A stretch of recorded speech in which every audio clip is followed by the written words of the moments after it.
कहानी की शुरुआत में हम एक आइलैंड को देखते हैं जो समंदर के बीचों बीच होने के साथ साथ बहुत खूबसूरत भी था, जहाँ पर एक कपल हैरी और बेथ अपने हनीमून के लिए जा रहे थे। क्योंकि वो आइलैंड बहुत ही ज्यादा सुनसान था और इसी के साथ वहाँ पर और लोग भी मौजूद नहीं थे, जो कि हैरी और बेथ के लिए बहुत ही अच्छी बात है क्योंकि वो खुद ही इस आइलैंड पर आए थे ताकि कोई भी उन्हें डिस्टर्ब ना कर सके। और आखिरकार शिप का मालिक जैक्सन इन्हें अपने साथ बिठाते ही आइलैंड पर पहुंच जाता है, जिनकी सारी रिकॉर्डिंग बेथ अपने कैमरा में कर रहे थे, जिसे देखते ही जैक्सन भी बहुत ज्यादा खुश था क्योंकि ये दोनों एक बहुत ही हैप्पी कपल था जो यहाँ पर पूरे 10 दिन रहने के लिए आए थे। जिसके बाद जैक्सन इनका सारा सामान भी ले आता है जो 10 दिन के लिए काफी था और उन्हें एक सैटेलाइट फोन देते ही कॉल करने का कहता है, क्योंकि अगर उन्हें किसी भी चीज की जरूरत हो तो वो जैक्सन को इसी फोन से ही बुला सकते हैं। लेकिन बेथ ये सुनते ही मना कर देते हैं क्योंकि वो किसी भी हाल में 10 दिन गुजारने से पहले यहाँ से नहीं जाना चाहती थी। जो सुनने के बाद जैक्सन भी वहाँ से चला जाता है और ये दोनों भी एक साथ समंदर में स्विमिंग करने लगते हैं, जो इस आइलैंड के बारे में जरा भी नहीं जानते थे कि अब इनके साथ क्या होने वाला है, जो आगे चलते ही आपको पता चल जाएगा। क्योंकि हैरी खुद भी इस आइलैंड को देखकर बहुत ज्यादा हैरान था, जहाँ पर इन दोनों के सिवा और कोई भी मौजूद नहीं था।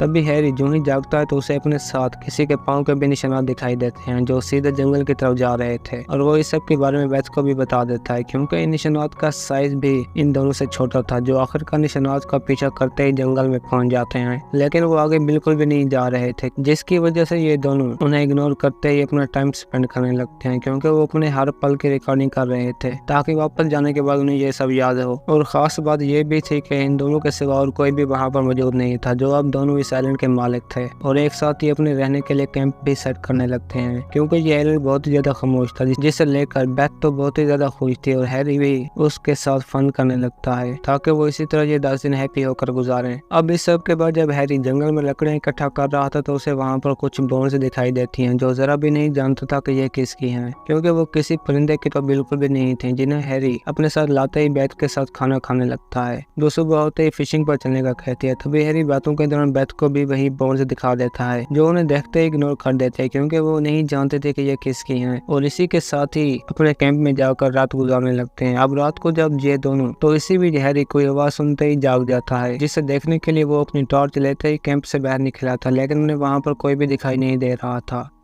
जिसकी वजह से बेथ हैरी को अपने साथ लेकर वापस कैंप के अंदर चली जाती है। अब सुबह होने के बाद जब हैरी जागता है तो वो फ्रेश होने के लिए समंदर में नहाने लगता है, जहाँ पर बेथ भी उसे आवाजें देकर बुला रही थी, जो जरा भी नहीं जानती थी कि उसके क्लॉथ किसने ऊपर डाले जो रात से पहले बैग में थे। और इसी के साथ ही ये दोनों जंगल में जाकर ढूंढने लगते हैं, जो अब इतना तो जान चुके थे कि हमारे अलावा यहाँ पर कोई और भी मौजूद है जो हमें तंग करने के लिए ये सब कुछ कर रहा है, लेकिन फिर भी उन्हें जंगल में कोई दिखाई नहीं देता। और आखिरकार बीच पर पहुंचते ही बातें करने लगते हैं, जहाँ पर हैरी उसे बताता है कि ये सारा काम किसी बंदर का होगा, लेकिन बेथ इसे बच्चों का काम समझ रहे थे क्योंकि इस पूरे आइलैंड पर एक भी बंदर मौजूद नहीं था जो इन्हें तंग करे। और एक साथ ही मिलकर फिशिंग करने लगते हैं, जिसके बारे में बेथ ने पहले से ही हैरी को बता दिया था क्योंकि इस जगह पर हर किस्म की मछलियां मौजूद थी, जिन्हें देखकर हैरी बहुत ज्यादा खुश हो जाता है क्योंकि वो नहीं जानता था कि कुछ जहरीली फिशेस भी होती हैं, जिस पर कदम रखने से पहले ही बेथ उसे रोक लेते हैं क्योंकि वो जानते थे कि स्टोन फिश एक ऐसी मछली है जिस पर किसी भी इंसान का पाँव चला जाए तो घंटों में इसकी मौत हो जाती है। जो सुनते ही हैरी बहुत ज्यादा डर जाता है और बेथ उसे ये फिश प्रैक्टिकली भी दिखाती है, जिसके बाद ये दोनों एक साथ ही पानी से बाहर निकल आते हैं क्योंकि इस आइलैंड पर वो अपनी ही मर्जी से आए थे। जो अब इस सब के अलावा किसी लड़की के रोने की आवाज भी सुनते हैं, जो कि बहुत ही हैरानी की बात थी। और जो ही उसे देखने के लिए जंगल में जाते हैं तो उन्हें वहाँ पर एक रूम दिखाई देता है जिसके अंदर से आवाजें आ रही थी, और हैरी भी उसे देखने के लिए बेथ को लेकर रूम के अंदर चला जाता है, जहाँ पर उन्हें कुछ पुराना सामान और एक बेड के अलावा दीवारों पर कुछ पिक्चर बनी हुई दिखाई देते हैं, जिसके अंदर वो एक दूसरे को मार रहे थे। और इसी बीच हैरी एक माउस देखते ही बहुत ज्यादा डर जाता है और आखिरकार रूम से बाहर निकलते ही उन्हें एक ग्रेव भी दिखाई देती है जो कोरल नाम की एक लड़की की थी, लेकिन वो उसके बारे में जरा भी नहीं जानते थे। और वापस अपने कैंप में आते ही वीडियो देखने लगते हैं जिन्हें बेथ ने यहाँ पर आने के बाद बनाया था। तभी वो अपने कैमरा में एक चीज देखते ही बहुत ज्यादा हैरान हो जाते हैं क्योंकि रात को सोते वक्त इन दोनों की भी किसी ने वीडियो बनाई थी, जो अब बहुत ही डरावनी बात है क्योंकि यहाँ पर कोई तो ऐसा था जो इन पर नजर रख रहा था, जिसे लेकर बेथ बहुत ज्यादा डर जाती है और वो हैरी को भी यहाँ से वापस चलने का कहते हैं, लेकिन वो ये सारी बातें इग्नोर कर देता है क्योंकि वो नहीं जानता था कि इस आइलैंड पर क्या होने वाला है। और ये दोनों एक साथ ही आदिवासी का शेप बनाकर खेलने लगते हैं ताकि बेथ वापस अपने नॉर्मल मूड में आ जाए। लेकिन इसी भी ये दोनों रूम के सामने पहुंचते ही कोरल के ग्रेव को देखते हैं जो अब पहले से बेहतर हालत में थी, लेकिन फिर भी उसे इग्नोर कर देते हैं। और आगे जाने के बाद इन्हें मालूम होता है कि समंदर में एक और शिप भी मौजूद है जहाँ पर 2 लोग मछलियों को मार रहे हैं। इन्हें देखते ही बेथ डर के मारे हैरी को अपने साथ लेकर कैंप में पहुंच जाती है, जो अब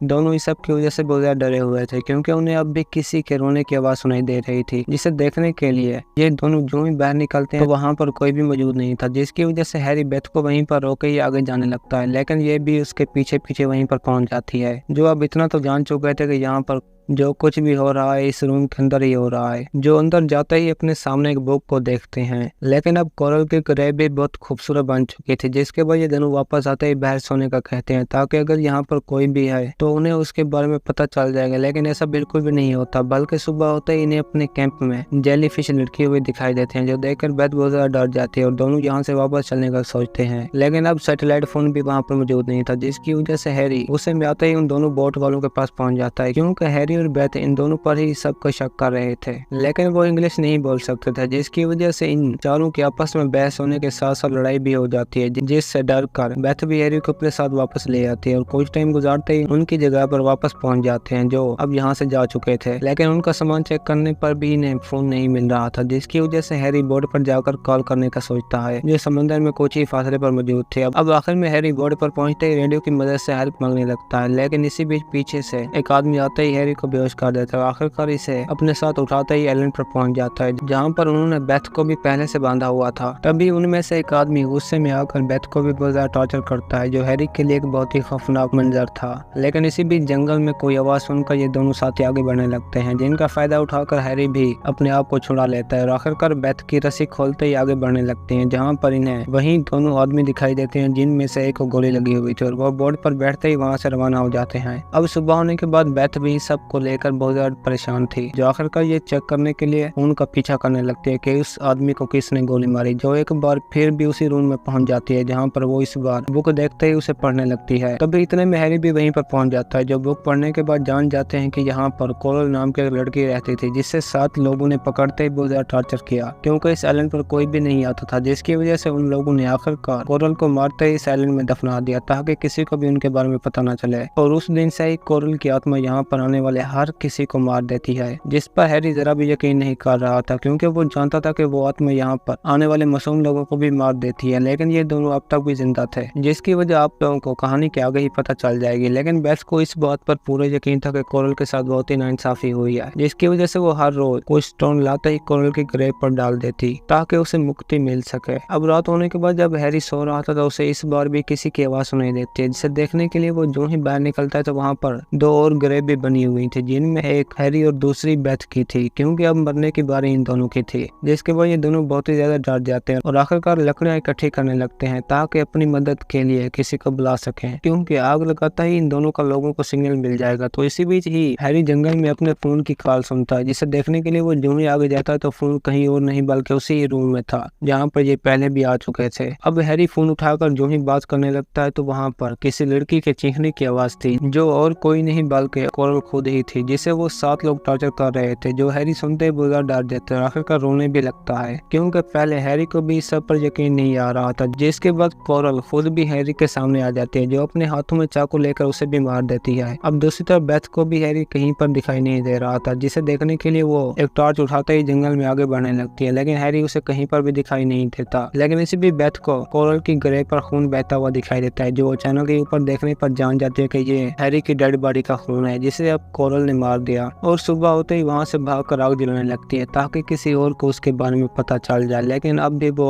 अपने सामने कोरल को देखती है, जो समंदर में पानी के ऊपर ठहरी हुई थी, जिसे देखने के चक्कर में बेथ का पांव उसी स्टोन फिश पर जा लगता है, जिसके जहर से किसी भी इंसान की घंटों में मौत हो सकती है। और वो खुद भी इतना जान चुकी थी कि अब मेरा आखिरी वक्त है, क्योंकि उसे कोरल ने नहीं बल्कि अपनी ही गलती की सजा मिली, जो बिना देखे फिश पर पांव रख दिया। और इसी के साथ ही हैरी के साथ बिताए हुए अच्छे पल याद करने लगते हैं, क्योंकि अब 10 दिन गुजरने के बाद जैक्सन भी अपने प्रॉमिस के मुताबिक उन्हें लेने के लिए पहुंच चुका था। लेकिन उसे हैरी और बेथ के अलावा उनके सामान और 2 ग्रेव्स दिखाई देती हैं, जो देखने के लिए खुद भी उसी रूम में पहुंच जाता है जहां पर कोरल रहती थी। लेकिन इसी भी कोरल की बजाय जैक्सन के सामने बेथ आ जाती है, जिसकी अपनी आत्मा भी अब कोरल की तरह इस आइलैंड पर लोगों को मारने लगी थी। तो इसी बीच ही हम बेथ और कोरल की ग्रेव एक साथ ही बनी हुई देखते हैं, जो अब दोनों इस आइलैंड पर अकेली थी। और इसी के साथ ही महाराज की ये कहानी खत्म होती है। दोस्तों, अगर आपको हमारी कहानी पसंद आई हो तो वीडियो को लाइक और चैनल को सब्सक्राइब जरूर कीजिए।